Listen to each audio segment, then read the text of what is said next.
Hello दोस्तों, welcome back to favourite channel forest blaster. मैं हूं आपका होस्ट एवी। अगर आप किसी ऐसे चैनल की तलाश में हैं जो कि ना सिर्फ प्रोवाइड करे आपको फ्री व्हाट्सएप ग्रुप बल्कि साथ साथ सीखने का मौका, because learning is always the key. Without learning आप इस फील्ड के अंदर, फॉरेस्ट की फील्ड के अंदर, ट्रेडिंग की फील्ड के अंदर आगे नहीं बढ़ सकते। तो you are at the right place. Signals तो उस ग्रुप का हिस्सा है ही है, लेकिन लर्निंग लर्निंग लर्निंग, जो लोग सीरियसली लर्न करना चाहते हैं, इस फील्ड में आगे बढ़ना चाहते हैं, एक इसको करियर बनाना चाहते हैं, उनके लिए पाथ वही है कि slowly and gradually they need to focus on learning. अपने आप को साथ साथ एनहांस करते रहें, चीज़ों में इल्म में इजाफा करते रहें, एक ऐसी कम्युनिटी के अंदर बैठे जहाँ पर लोगों को रूटीन के अंदर नई से नई चीज़ें सीखने को मिलती हैं।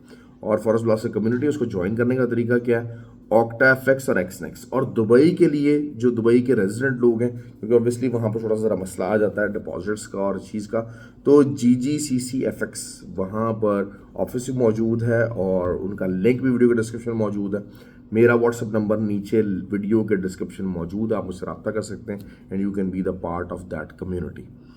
एक ये तो हो गई एक बात। दूसरी बात, जुलाई का जो कोर्स है लाहौर के अंदर और ऑनलाइन दोनों अवेलेबल हैं। ऑनलाइन कोर्स बहुत दिनों बाद कर रहे हैं, तो जो तो ओवरसीज़ हैं, लोग हैं दूसरे मुल्कों से, इंडिया से, बांग्लादेश से और सारे उधर से, उनके पास अपॉर्चुनिटी, क्योंकि बाद में ये होता है कि हम लोग काफ़ी अरसे तक फिर कर नहीं पाएंगे। और फिजिकल क्लासेस लाहौर के अंदर मौजूद हैं, तो उसके लिए भी रजिस्ट्रेशन सीट्स कम है। बार बार आपको ये बात करूँ कि जल्द से जल्द जो है वो आप उसको कर लीजिए, क्योंकि जरी बात, एक हॉल है, फिजिकल क्लासेस के अंदर लिमिटेड एक कैपेसिटी होती है, और हम चाहे ऑनलाइन भी हो उसमें भी एक लिमिटेड नंबर ऑफ स्टूडेंट्स ही रखते हैं, क्योंकि हमारा ट्रेनिंग का कोर्स वो नहीं है कि जनाब माइक बंद है और आप लगे में बातें करने और सब चीज़ें, ना कोई सवाल पूछे जा सकते। इस किस्म का भी कोर्स हमारा नहीं होता, पूरी तरह से इंटरेक्टिव कोर्स होता है। If you guys want to join in, so it's a very very good opportunity.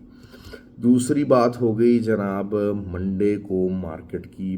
Monday को मार्केट, अच्छा, इसमें जो है वो बहुत अच्छी जो कुछ दो चार चीज़ें हैं रिगार्डिंग लास्ट आवर पंप और लास्ट आवर सेलिंग, इसके मुतल्लिक डिस्कस करेंगे। इसके मुतल्लिक डिस्कस करूंगा तो आपको यकीनन बहुत ज़्यादा बेनिफिट होगा। सबसे अच्छी जो ट्रेड है वो जो निकल सकती है मंडे वाले दिन, that could be the oil.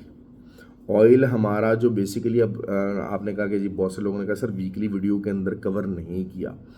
अच्छा, अब उसको कवर ना करने की वजह क्या है कि जो पिछले वीक जो उसका एनालिसिस बनाया था वो इंटैक्ट है। क्यों? क्योंकि वो पूरा भी नहीं हुआ। ऑब्वियसली मेरा था कि ये 72.5 और यहाँ तक मार्केट आनी चाहिए, वो वहाँ तक नहीं आई है। लेकिन मोर ओवर क्या हुआ है कि इट हैज़न्ट टर्न्ड बुलिश, कि मैं कहूँ कि नहीं यार अब ये 72 नहीं आनी, इस वीक के अंदर कुछ ऐसा हो गया कि मार्केट 83, 84, 85 तक जाएगी, ऐसा भी कुछ नहीं हुआ। तो we are still weekly point of view से हम उसी पैटर्न के ऊपर मौजूद हैं। ठीक हो गया। और ट्रेडिंग के अंदर फंडामेंटल न्यूज़ की बहुत ज़्यादा इंपॉर्टेंस होती है। अभी कल ही न्यूज़ हो रही थी कि जनाब जो है ना वो उन्होंने, रशिया ने यूक्रेन के ऊपर जो है वो कुछ उनके जो पावर साइट्स हैं वहाँ पर जो है वो मिसाइल्स वगैरह अटैक किए हैं। अब इन चीज़ों का अब इम्पेक्ट नहीं आएगा। मैंने आपको ये बात कही थी कि जो मार्केट होती है वो रिएक्टिव होती है, मार्केट रिएक्टिव होती है, मार्केट इम्पैक्ट ले रही होती है कुछ ना कुछ चीज़ों का पहले से, जिनका इम्पैक्ट प्रॉपर आना होता है। तो ऐसी अब जो है वो इस चीज़ की इतनी ज़्यादा कोई इंपॉर्टेंस सिग्निफिकेंस नहीं है, अंडरस्टैंड को बहुत मेजर को ब्रेक थ्रू हो जाए। तो वही चीज़ हो गई कि मार्केट को अभी हम जो मंडे वाले दिन है वो हमें टेक्निकल साइड के ऊपर ही देखना पड़ेगा। अब एक तो यही होता है कि मंडे वाले दिन आपको अर्ली उठना है, सबसे इम्पॉर्टेंट चीज़ ये होती है। देखिए टाइम तो है कि जितना आप देंगे उतना ही बेहतर हो जाएगा। तो ऑयल जो है वो आपका वही चीज़ है कि 77.6 आप कह लीजिए, 77.8 कह लीजिए, 77.8, इसके ऊपर जो है कोई H4 कैंडल ओपन और क्लोज नहीं होनी चाहिए, नहीं होनी चाहिए। क्योंकि फिर वो ये है कि हमें उसको दूसरी तरह से देखना पड़ेगा, फिर हम दोबारा से जो है वो 80 की तरफ जाना शुरू हो जाएंगे कि जी फिर हमें दोबारा से वो 80.3 को फोकस करना पड़ेगा। तो इसको बहरहाल अगर इससे नीचे ही रहती हैं H4 कैंडल ओपन क्लोज होंगे तो फिर आपको बहुत तेज़ी से मार्केट नीचे जाती नजर आएगी, क्योंकि मार्केट की one of the lowest closing आई है बड़े अरसे बाद। कि बेरे साइड के ऊपर एक होता है ना, बेरे साइड को हिट करना, और एक होता है क्लोजिंग भी बेरिश साइड के ऊपर होना। There are two different thing. मतलब अब जैसे देखें नास्डैक है, नास्डैक बेरिश साइड को हिट किया, लेकिन उसकी क्लोजिंग कहाँ पर आई है, ऑल्दो कि उसमें लास्ट आवर पंप है, उसको डिस्कस करते हैं आगे चल के। तो लेकिन यही बात होती है कि इसकी बेरिश क्लोजिंग ही आई है, तो दैट मीन्स कि हमें ऑयल की सबसे अच्छी ट्रेड मंडे को मिलने वाली है। मेरी कोशिश ये होती है कि जो ज़रा अच्छी ट्रेड्स होती हैं उनको ज़रा ज़्यादा फोकस कर लिया जाए। तो ये चीज़ है। बाकी जो BTC है उसका TAH4 साइड का मैंने शेयर कर दिया, कल ही कर दिया था ग्रुप के अंदर। साइडवेज फंसा हुआ है, थोड़े से ज़रा है, लेकिन वो ये कि उसी TA के अंदर मौजूद है, उसी TA को आप फॉलो कीजिए। आसान तरीन ट्रेड है, जब भी निकलेगी। ज़रूरी नहीं, अच्छा देखें, हम लोग बहुत से लोग मुझे कहते हैं कि सर आप लाइव आ जाया करें। यार लाइव का मतलब क्या है? मैं अगर 2 घंटे आपके आगे लाइव बैठा हूँ, अपना पटारा खोल के बैठा हूँ, उसी 2 घंटे के अंदर मुझे मेरे मतलब की ट्रेड मिलेगी? हो सकता है मिले, ना मिले। क्यों? क्योंकि मैं ज़बरदस्ती ट्रेड नहीं क्रिएट करूँगा। मैं इंट्राडे पॉइंट ऑफ व्यू से भी जो है वो जो सपोर्ट एंड रेजिस्टेंस देखूंगा वो H4 के ऊपर ही देखूंगा। हाँ, उसमें फॉर्मेशन ज़रूर मैं देखूंगा कि M30 के ऊपर हो रही है या H1 के ऊपर हो रही है, कन्फर्मेशन वहाँ पर मैं ज़रूर लूँगा। अब वो उसी टाइम के अंदर होती है नहीं होती है, दैट इज समथिंग डिफरेंट। तो उसकी कुछ सिग्निफिकेंट नहीं होगी, मैं बैठा रहूँगा, बातें बगाड़ता रहूँगा, और हो सकता है ट्रेड मिले ना मिले, इट डिपेंड्स। तो आप लोग भी जो है वो हो जाएंगे। ये तो सर जो डेमो वाले होते हैं ना, तमाशे, अकाउंट शो करना, ये करना वो करना, ये सारी चीज़ें ये डेमो वाले करते हैं। हाँ, बहरहाल एक अकाउंट जो है वो बनाया हुआ है अपने ग्रुप के जो लोग हैं उनके लिए, एक चैलेंज के तौर पर, पर्सनल चैलेंज के तौर पे बनाया हुआ था कि छोटे अकाउंट क्यों नहीं ग्रो कर पाते। लेकिन वही बात होती है कि ग्रो करने के लिए आपको नॉलेज होना चाहिए। 1.5 बाद इंशाल्लाह उसका जो है वो पटारा खुलेंगे कि जी हाँ जी कहाँ तक पहुँचा। बहरहाल फ्री व्हाट्सअप के अंदर जो लोग हैं they are getting through that account के जनाब। हाँ, क्या है, $500 से अकाउंट शुरू किया था। I think it started on 9 मार्च। तो अब इस टाइम के ऊपर तकरीबन $2800 का वो अकाउंट हो गया, और उसको 1.5 साल के अंदर 40,000 के अंदर लेके जाने का एक चैलेंज क्रिएट किया। तो लेट्स सी, देखिए हाउ द थिंग्स गो। लेकिन ये कि ये इसकी प्रोग्रेस साथ साथ जो फ्री व्हाट्सएप ग्रुप के लोग हैं उनको साथ साथ मैं देता रहता हूँ, उनको ज़रूर शेयर करता रहता हूँ। अच्छा खैर, ये तो हो गई ऑयल की बात। नैस्डैक का क्या हुआ कि लास्ट मोमेंट के अंदर आवरली लास्ट उसके अंदर पंप आया है। अब जो लास्ट आवरली पंप होता है ना, उसके अंदर एक चीज़ होती है, और weekly last hour, that is something very important, कि वीक का जो लास्ट आवर था उसमें मार्केट ने पंप लिया है, या कोई भी अगर मतलब मैसिव मूव आती है वीक के लास्ट आवर के अंदर, पर्टिकुलरली इंडेक्सेस के अंदर, तो फिर it is considered most of the time वो यही होता है कि जो कुछ लोग हैं, हम लोग नॉर्मली क्या होता है कि जो बड़ा ट्रेडर होता है ना वो लिक्विडिटी को टारगेट करता है। लिक्विडिटी से मुराद ये है कि जिस टाइम के ऊपर एक तरफ रिटेलर बहुत ज़्यादा इकट्ठे हो जाते हैं तो फिर वहाँ मार्केट उसे अगेंस्ट लेके जाता है।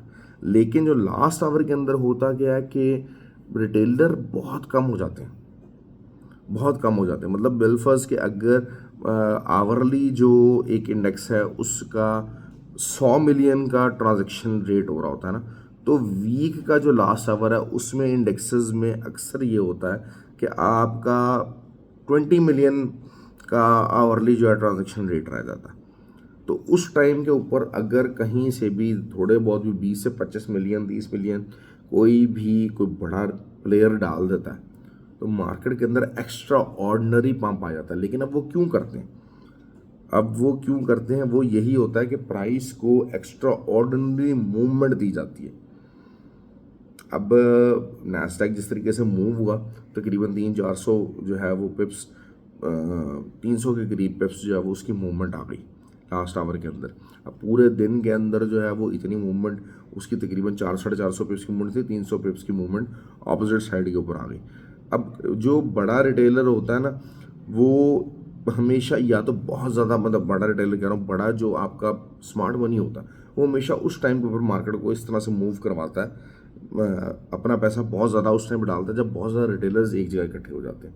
जब इस टाइम पे किया जाता है तो एक बेसिकली एक फेक इम्प्रेशन क्रिएट किया जाता है। और दूसरा ये बात होती है कि अगर आप देखें नैस्डैक के अंदर पर्टिकुलरली, तो अगर हम ऊपर से देखते हैं इंट्राडे के ऊपर हैमर बहुत दफ़ा फेल होता है।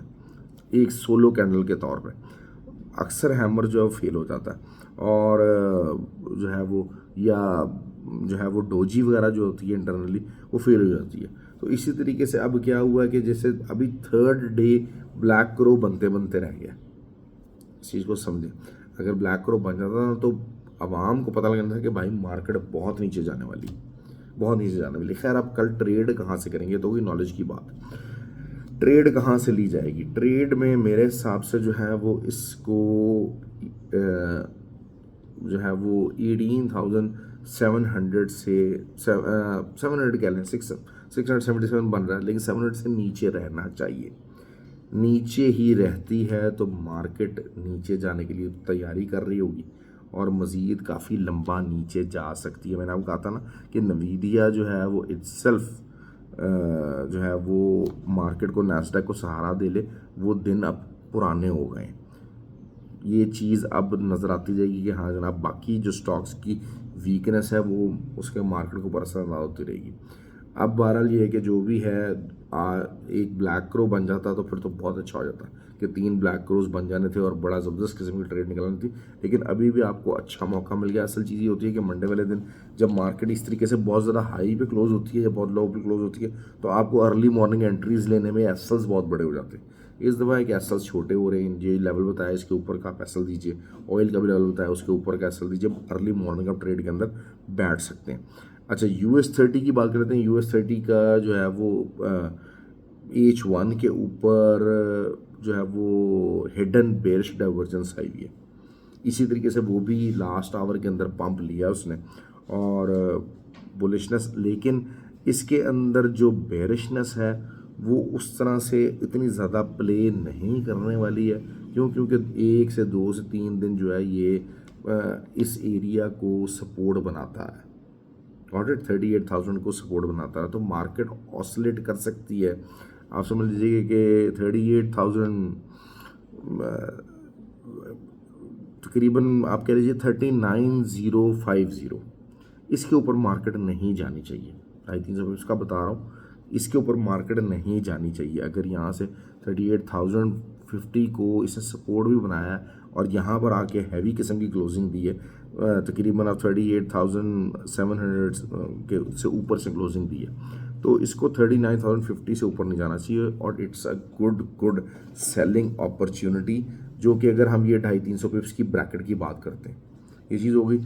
सिल्वर की बहुत सी ट्रेड निकलने वाली है, सिल्वर की बहुत सी ट्रेड निकलने। सिल्वर का जो ऊपर से जो मेजर रेजिस्टेंस होगी वो होगी 30.78 तक मार्केट आ सकती है। अगर वहाँ पर आती है तो आप एसएल के साथ एंट्री लीजिए। सिल्वर हमेशा से बहुत ज़्यादा वॉलेटाइल है। आम ट्रेडर, हल्का ट्रेडर उसके अंदर हाथ नहीं मारता, उसके अंदर हाथ नहीं मारता। क्यों? क्योंकि इतनी वॉलेटिलिटी होती है, उन्होंने करने होते हैं तमाशे बगैर एसएल के दिखाने होते हैं, सब चीज़ें ब्लू दिखानी होती है, लंबे लंबे होल्ड करने होते हैं, तो उसमें हाथ नहीं मारता। लेकिन वही चीज़ होती है कि जब सिल्वर की ट्रेड निकलती है तो फिर 400-500 पिप्स आपको लाजमी दे देती है, लाजमी दे देती है। बहुत सारे लोग करेंसीज के अंदर लगे रहते हैं, अंदर घुसे पड़े रहते हैं। अब देखें, आप मुझे बताइए कि करेंसी के अंदर कितनी वॉलेटिलिटी आई है? कोई टके की वॉलेटिलिटी नहीं है। पूरे पूरे दिन लोगों के ज़ाया होते हैं, सारा कुछ होते हैं। सिर्फ ये होता है कि बगैर असल के जिन्होंने ट्रेड लेनी है उनको एक दिमाग में होता है कि शायद हम बगैर असल के ट्रेड लेंगे तो हम बड़े को फ़ायदे में रह जाएंगे और हमें होल्ड कर लेंगे और हमें कोई मसले मसाइल नहीं होंगे। ऐसा कुछ नहीं होता भाई, ऐसा कुछ नहीं होता। करेंसीज भी जब मूवमेंट पे आती हैं वो स्लो बेशक मूव होती हैं, लेकिन एक डायरेक्शन पकड़ती हैं, बड़े बड़े अकाउंट वॉश करती चली जाती हैं। आप जितना मर्जी पैसा डालते थे उनके अंदर जो है वो चीज़ें करती हैं। आप अच्छे ट्रेडर बनेंगे, आपको रिटर्न अच्छा मिलता है। ये जो वॉलेटाइल पेयर्स हैं, सिल्वर हो गया, नैस्डैक हो गया, ऑयल हो गया, US30 हो गया, इनके ऊपर रिटर्न हमेशा अच्छा मिलता है। और आप देख लें, जो बड़ा ट्रेडर, अच्छा ट्रेडर जिसको ट्रेडिंग आती है, वो इन पेयर्स के अंदर शौक से काम करेगा। गैन ने भी कहा था कि जी हमेशा वॉलेटाइल पेयर के अंदर काम करें, नॉन वॉलेटाइल पेयर के अंदर काम मत किया करें, मत किया करें। ये सिर्फ फजूल और टाइम का ज़िया है। ठीक हो गया। अब आ जाते हैं जी बात आप सब लोगों के फेवरेट गोल्ड और हादी भाई के मुताबिक जंगली। गोल्ड ने बहुत शर्ट दी है। गोल्ड देखें, सिंपल सी बात करता हूँ, गोल्ड 23-22 सेकेंड टाइम सपोर्ट ले रहा है यहाँ से। और सेकंड टाइम इसको इस एरिया को टेस्ट कर रहा है। पहली हमारी रेजिस्टेंस जो है वो 2338 है। बारहा मैंने एक बात की 38। अभी भी इनिशियली मंडे को भी स्टार्ट होते के साथ ही मार्केट इसी को एसएल को बेस बना के इसके ऊपर एसएल दे के आप सेलिंग की ट्राई करेंगे। दोबारा बड़े आराम से 22 तक, तो दोबारा मार्केट 22 तक मार्केट दोबारा बड़े आराम से आनी चाहिए अर्ली मॉर्निंग मंडे के अंदर, अनलेस एंड के वो गैप अप नहीं खुल जाता या कुछ तरह का मामला नहीं होता, बट इट डिपेंड्स। लेकिन फिलहाल 38-39 should be your immediate resistance for the gold. उसके अलावा जो है वो वर्स कम वर्स यही बात होती है कि अगर यहाँ से रिवर्सल की हम बात करते हैं, बहुत सारे लोग इंट्राडे पे इसको बाय देख रहे हैं कि जी हाँ ठीक है इट्स अ सपोर्ट, लेकिन जब तक मार्केट 2359 के नीचे है, ये बिल्कुल वही लेवल आ गया जिस तरह मैंने ऑयल का कहा था ना 80.3, जब तक 2359 के मार्केट नीचे है keep selling the gold, keep selling the gold. नीचे से 72 से लेके 82 बल्कि 72 ही कर लीजिए यार, 72 कर लीजिए। 72 का एक एरिया है जो कि नीचे आना चाहिए। मंडे वाले दिन आता है, ट्यूसडे दिन आता है, क्योंकि वही बात होती है कि इंट्राडे का बियर फ्लैग टूटा है। क्लोजिंग भी एज 4 पॉइंट ऑफ व्यू से बड़ी अच्छी आई है। एज 4 पॉइंट ऑफ व्यू से सिल्वर की क्लोजिंग बहुत अच्छी आई है। इंट्राडे को हम एज 4 के अंदर देखने की कोशिश करेंगे ना, एज 4 की क्लोजिंग बहुत बेरिश आई है। सिल्वर का तो मैं कहूँगा मॉर्निंग में ही आते साथ आप सेलिंग डाल दें, तो मुझे उम्मीद है कि हम 29.10 का सफ़र बहुत जल्दी तय कर लेंगे। सिल्वर का बहुत जल्दी जो है वो तय कर लिया जाएगा। लेकिन आपको एरिया बता दिए, हाई रेजिस्टेंस एरिया बता दिए, उसके ऊपर का एसएल्स वगैरह दें और अपनी जो है वो ट्रेडिंग चालू कर लें। मंडे वाले दिन अर्ली आपको उठना है। काफ़ी डिटेल वीडियो बताइए क्योंकि एक आध पॉइंट नया डिस्कस किया था।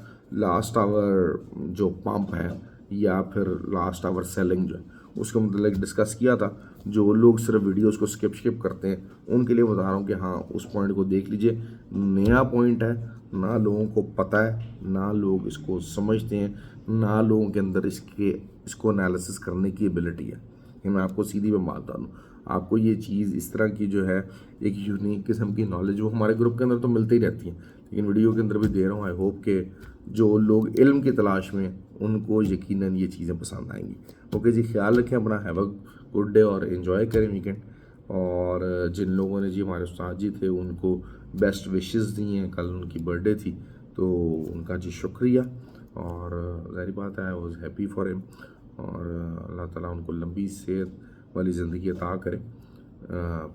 जो है वो उस्तादों का बड़ा रोल होता है, उस्तादों की बड़ी इंपॉर्टेंस होती है। चाहे वही बात है कि उन्होंने कुछ जो है वो सिखाया, क्योंकि असल चीज़ ये होती है कि ट्रैक वो देते हैं। हर इंसान ने आगे तो अपनी मेहनत करनी होती है ना। हमारे पास भी 20 स्टूडेंट आते हैं, लेकिन क्या होता है कि 2 से 3 स्टूडेंट आगे निकल जाते हैं कि ट्रैक उस्ताद ने ही सबको दिया होता है। उस ट्रैक के ऊपर आपने 100 मील फी घंटे के रफ्तार से भागना है, नहीं भागना, 10 मील की स्पीड से भागना, वो आप पे डिपेंड करता है। तो ख्याल रखें अपना जी, थैंक यू वेरी मच। और वीडियो को लाइक और शेयर ज़रूर किया कीजिए।